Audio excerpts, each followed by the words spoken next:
Hello दोस्तों, अगर आप लोग मेरे चैनल पर नए हैं, लाइक और सब्सक्राइब करना मत भूलेगा और साथ ही बेल आइकन को भी प्रेस करेगा, जिससे आपको हमारी हर न्यू वीडियो मिलती रहेगी। Let's go story time.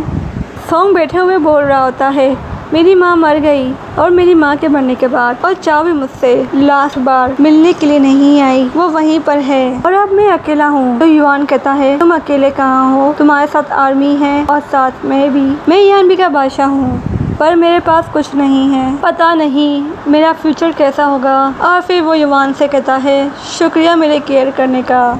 युवान कहता है, जिंदगी में दुख और सुख दोनों आते रहते हैं और मुझे भरोसा है बादशाह पर और मुझे उम्मीद है तुम्हें भी होगा। सिपाही कुछ लोगों को लेके आते हैं। आफ्टर कैम्प की लड़की और सेवन कहते हैं, ये लोग हमारा खाना चोरी कर रहे थे, अब हमें क्या करना चाहिए। तो वो बुढ़ा आदमी झुक जाता है और कहता है, जब से ये वार हुई है मेरी फैमिली मर गई है और उनके पास और हमारे पास खाने को कुछ भी नहीं है और हमारा गाँव उजड़ गया है, तो इसलिए मैंने आपका खाना चोरी किया था क्योंकि हमें बहुत ही भूख लगी थी, हमें माफ कर दें। और फिर सॉन्ग कहता है, इन्हें खाना दे दे। तो मैंग फिंग उसे खाना देती है और फिर सॉन्ग, सिपाही और गांव के कुछ लोग मिलकर खाना खा रहे होते हैं और फिर प्रिंस सॉन्ग काफी टाइम बाद खुश होते हैं। प्रिंस सॉन्ग कहते हैं, पता नहीं मैं यहाँ क्या कर रहा हूँ, पर मैं अच्छा फील कर रहा हूँ। युवान कहता है, अगर वार नहीं रुकी तो बहुत कुछ खत्म हो जाएगा। और फिर प्रिंस कहता है, तुम ठीक कहते हो, अगर ये जंग रुक जाएगी तो सब कुछ ठीक हो जाएगा, पर इसे रोकने का कोई तो तरीका होगा और उन्होंने मुझे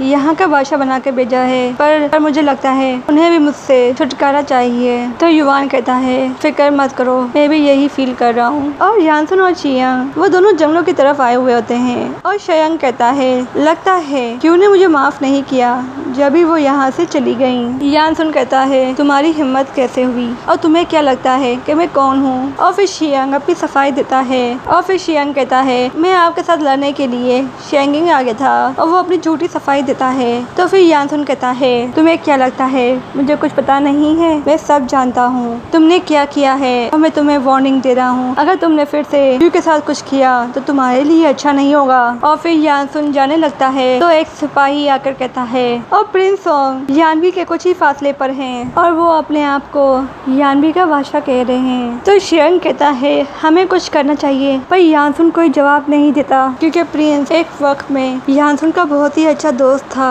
और फिर चियांग को दिखाते हैं जो प्रिंस को मारने के लिए एक प्लान बना रहा होता है और कह रहा होता है अपने आदमी को कि कुछ लोगों को जमा करो कि हम प्रिंस को मार सकें। पर इसका साथी कहता है, यानसुन ने तो ऑर्डर नहीं दिया, फिर आप ये कैसे करेंगे। चियांग और उसके कुछ सिपाही सॉन्ग को मारने के लिए निकलते हैं। सॉन्ग को मारने के लिए वहाँ पे आते हैं, पर युवान पहले से ही रेडी होता है और उसके सिपाही सभी लोगों को मार डालते हैं। और फिर युवान बाहर निकलता है और युवान कहता है, मैं तुम्हारा ही वेट कर रहा था। तो चियांग भागने लगता है तो युवान उस पर तीर फेंकता है, पर उसे कुछ करता नहीं और उसे जाने देता है और चियांग जख्मी हो जाता है, उसके पाँव में तीर लगते हैं और तब भी वो भागता है जान बचाकर। और फिर कैम्प में दिखाते हैं, जो कैम्प में आई हुई होती है और वो हिस्सियों से बात कर रही होती है और हिस्सियों उसे हिम्मत देता है और कहता है, एक दिन सब कुछ ठीक हो जाएगा, आप टेंशन ना ले और मुझे यकीन है। और फिर क्यों चियांग को देखती है जो रंगरा का चल रहा होता है और वो ये तीर देखकर समझ जाती है ग्रीन हिल के तीर हैं और क्यों खड़ी होती है। तो यानसुन उसे देख रहा होता है और फिर चियांग आता है और यानसुन से कहता है, तो चियांग कहता है, मैं तो सिर्फ बॉर्डर के पास गया था, जो खास बात तो नहीं जो मैं नहीं जानता। तो मुझे पता लगा है युवान भी सॉन्ग के साथ आया हुआ है और बहुत सारे लोग बॉर्डर के पास हैं। पर यानसुन का ध्यान तो क्यू के पास होता है जो वो बार बार क्यू को ही देख रहा होता है। और फिर चियांग भी जाते हुए क्यू को देखता है और फिर डोंग को दिखाते हैं जो जे के साथ चेस खेल रहा होता है और जे कह रहा होता है, पता नहीं क्यों लोग बिना इनवाइट किए मुझसे मिलने आ जाते हैं, जिससे मैं अनकंफर्टेबल फील कर रहा होता हूँ। तो डोंग कहता है, तुम अच्छा खेल लेते हो। तो जे बोलता है, मैं चल नहीं सकता, तो मेरे पास और कुछ काम है ही नहीं करने के लिए, पर ये गेम खेल सकता हूँ और बुक पढ़ सकता हूँ। तुम्हारे हाथ में कंट्रोल है लोगों की जान लेना और बचाना। और फिर डोंग असली बात पे आता है और कहता है, जिसका भी ताल्लुक वाइन एंड क्लॉड डिग्री से है, काफी टाइम से खुशमंद होगा। तो फिर जे अपनी अंगूठी को हाथ फिराता है और ये अंगूठी जानी पहचानी है, जैसे हमने इस अंगूठी को कहीं देखा हो। और फिर जे कहता है, काफी लोग उसके पीछे हैं, पर कोई भी ये बात नहीं नहीं जानता। Fine and cloud degree flower को कहते हैं जो किसी इंसान की बॉडी में बन जाता है, और वो भी उस वक्त जब उसने बर्फ के अंदर वो कुंफू सीखा हो और उसमें वो कामयाब हुई हो। तो फिर डोंग कहता है लूही की बेटी अभी भी जिंदा है, क्या वो जानती है तुम्ही ने उसकी माँ को मारा था। तो जे कहता है तुम्हें मेरी फिक्र हो रही है, और वैसे भी मैं सेफली यहाँ से जा रहा हूँ और इस बोर्ड पर सभी लोगों को मैं जानता हूँ और मेरी आंखों से कोई बच नहीं सकता। तो डोंग कहता है मैं यहाँ इसीलिए आया हूँ कि मुझे तुम्हारी फिक्र है। तो जे कहता है मेरे मरने के बाद सबसे ज्यादा फायदा तुम्हारा ही होगा। और फिर डोंग कहता है मुझे उम्मीद है तुम मेरी हेल्प करोगे उसकी बेटी को ढूंढकर कि मैं अपना ड्रीम पूरा कर सकूं। और फिर सेवन कहता है हमें ट्रीटमेंट के लिए चैंगिंग से लोगों को बुलाना चाहिए जिससे हमारा काम आसान हो सके, क्योंकि इस वार से काफी कुछ नुकसान हुआ होता है और लोग जख्मी भी हुए होते हैं। तो सेवन का साथी कहता है आफ्टर लाइफ कैंप के लोगों को इन लोगों को मेडिसिन के बारे में अच्छी नॉलेज है। और फिर युआन कहता है मैं काफी टाइम से ही ये ऑर्डर दे चुका हूँ। इस वार के बाद काफी कुछ डैमेज हुआ है कि बॉर्डर की दीवार को फिर से मरम्मत की जाए। और फिर सेवन कहता है हमारा भी एक जासूस है यानबी में जो हमें सारी बातें बताएगा और आप जब भी कहेंगे हम एक्शन लेंगे। एक आदमी कह रहा होता है आप सारा अनाज नहीं ले लें, थोड़ा बहुत अनाज हमारे लिए भी रखें, क्योंकि वार होती है तो हमें भी कुछ चाहिए होगा। तो फिर एजेंट कहता है अब कोई वार नहीं होगी, टेंशन नहीं लो, सब कुछ ठीक हो गया है। और दिखाते हैं उसी शख्स को जो होंगशेंग सिटी से बाहर जा रहा होता है, और वो कोई और नहीं वही जासूस होता है जिसकी बात सेवन ने की थी।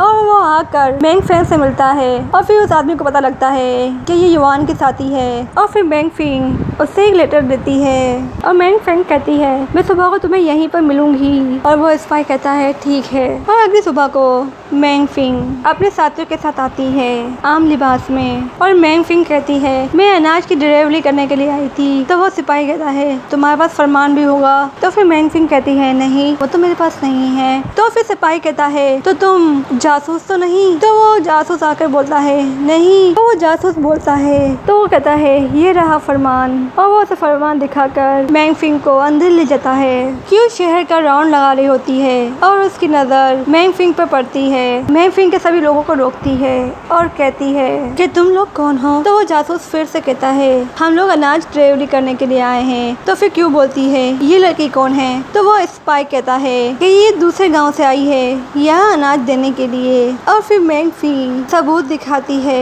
ये अनाज ही है। तो क्यों को यकीन आ जाता है और फिर क्यों जाने का कहती है।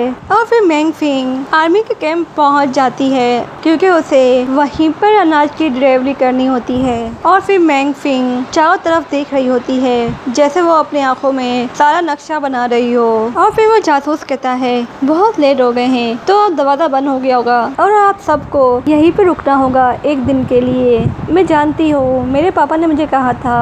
और फिर वो जासूस मैंग फेंग को सारी चीजें बता रहा होता है कि कहाँ पे कौन है और कहाँ पे कौन से सिपाही होते हैं। तो वो सिपाही कहता है आज नहीं कल करना क्योंकि कल बहुत सारा अनाज आने वाला है। और फिर मैंग फेंग अपने साथियों के साथ वहाँ पहुँच जाती है जहाँ पे अनाज होता है क्योंकि वो लोग चाहते हैं कि सारा अनाज जला दिया जाए, जिसकी वजह से मैंग फेंग यहाँ पे आई होती है और वो ये देख रही होती है कि सारा अनाज कहाँ रखा जा रहा है। और वहाँ पे जे को भी दिखाते हैं जिसके हाथ में वो ग्रीन अंगूठी होती है। और फिर मैंग फेंग उसकी आवाज़ सुनकर उसे कुछ फील होता है जैसे वो इस आवाज़ को सुन चुकी हो।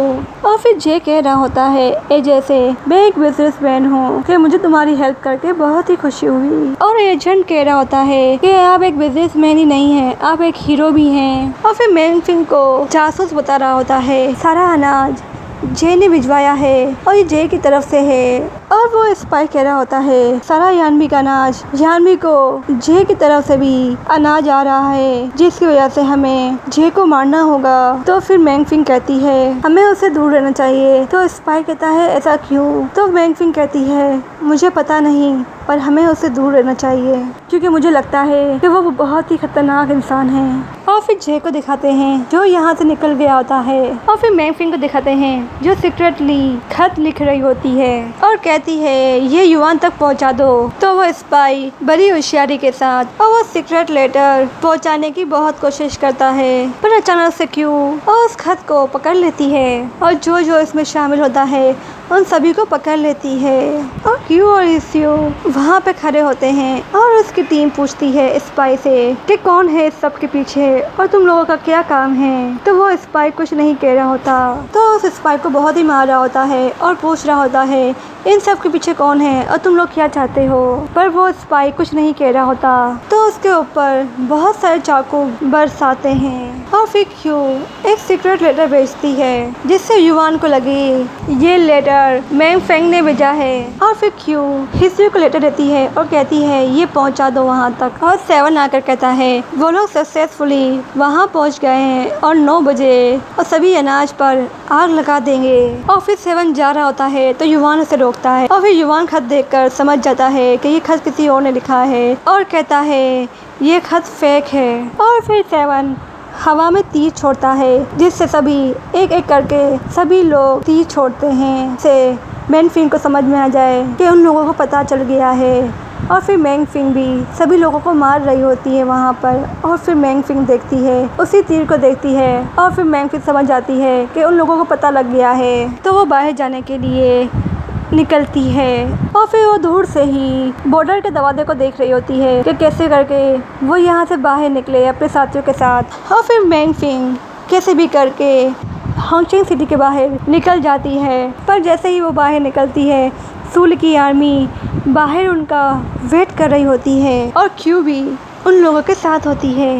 और फिर सूल की आर्मी तीर चलाती है और फिर मैंग फिंग के कुछ लोग मर जाते हैं। और फिर मैंग फिंग अपनी होशियारी और चालाकी से वहाँ से निकल जाती है। और फिर हिस्यू भी उसके पीछे भाग रहा होता है तो क्यू से रोक देती है। और फिर शियांग यानसुन को बता रहा होता है कि कैसे क्यू ने युवान के प्लान को डिस्ट्रॉय किया और वो उसकी तारीफ कर रहा होता है और साथ साथ और युवान को ये भी एहसास दिला रहा होता है युवान और क्यू दोनों एक तरह से एक साथ ही रहते थे और इन दोनों को एक दूसरे की ट्रिक अच्छे से पता है, तो इसलिए इन दोनों को एक दूसरे की ट्रिक पहचानना मुश्किल नहीं होगा। और फिर शियांग कुछ आगे बोलता और यानसुन उसे चुप करवा देता है। और फिर 7 आकर कहता है हमें पता नहीं कैसे नहीं पता चला। तो युवान कहता है ये तो क्यू की मेहरबानी है, उसकी खराब राइटिंग से मैं जान गया कि ये सारा काम क्यू का है। और जो कैदी पकड़े गए होते हैं वो लोग सभी गायब हो गए होते हैं जेल में। तो शियांग बोलता है ये सब किसका काम है। तो वो सिपाही कहते हैं हमें नहीं पता, हम तो यहाँ पे देख ही रहते पर पता नहीं ये सब कुछ कैसे हो गया। और वो सिपाही कहता है आप इस जंजीरों को देखें और इस जंजीरों को तोड़ा नहीं गया और न ही कोई नुकसान पहुँचा है, किसी अपने ने ही चाबी से खोला है। और यहीं पे हमारी स्टोरी खत्म होती है। नेक्स्ट एपिसोड में मिलेंगे, जब तक के लिए बाय बाय।